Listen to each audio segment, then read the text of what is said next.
grew up in the U.S., so I think for me one of the greatest things about moving back to Ghana was the fact that it's a coastal country and there's beaches.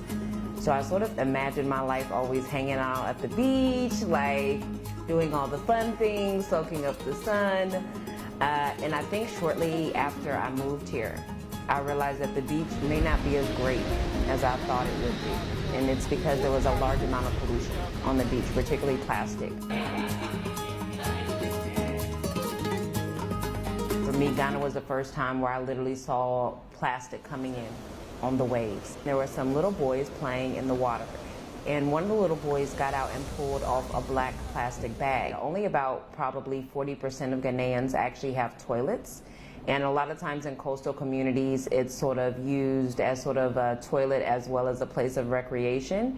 But whenever you see these black plastic bags, I'm always really skeptical about what was in them. So when I saw this little boy coming out, pulling this black plastic bag that only God knows what was in it before, like I was just like, this is so horrible.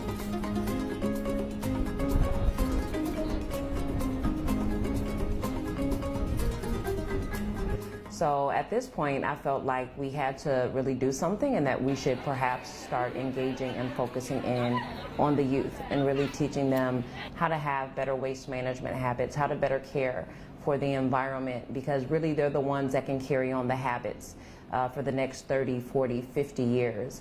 And then from there, it just sort of kept metamorphosizing and kept growing into what we see today.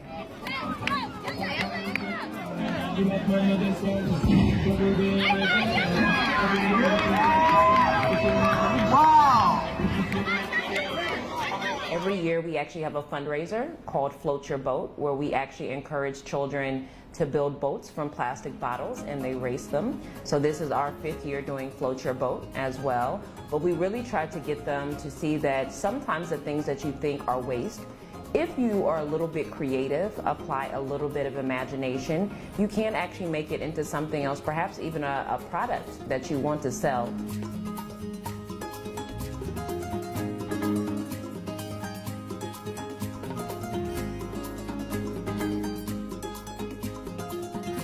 For me, I'm really fighting, I guess, for people at the very lowest economic level to be able to have the right to work in an area that they've been working in for years, even though they've had no recognition. The right for them to really be incorporated and respected in society, because even though a lot of people might think waste picking or working in trash is not a glamorous job, it's still a very important job. But I think particularly because we see a new developing middle class in some of these developing countries, you'll see that consumerism is always on the rise. And a lot of these developing countries, when you look at Africa, it's the fastest growing continent. So knowing that you have a lot more people that are going to want to consume more, and we don't have facilities to have waste management, which then impacts health, which then impacts water, I think that this is totally a global issue.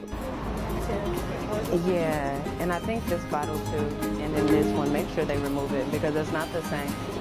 All right.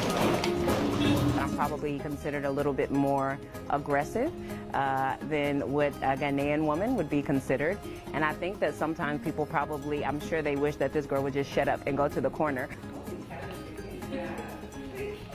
So as much as you may see me as pushy or overbearing or too loud or over aggressive, these are all the things that you need to be able to sustain in a business culture. You can't be mediocre. You have to be the best every single day. So it's not okay to have 4 off days and 3 great days. Like, you need to be great 7 days of the week.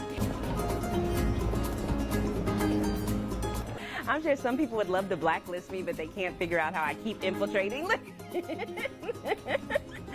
But I mean, fortunately, nobody has come after me. I tell people I think this is the benefit of being a woman versus a man, is that even if they want to become aggressive with me, I mean, as long as I don't really become aggressive with them, it creates an awkward situation.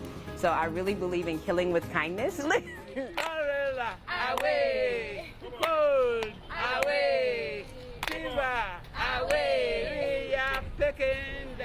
We've been really incredibly blessed at Environment360.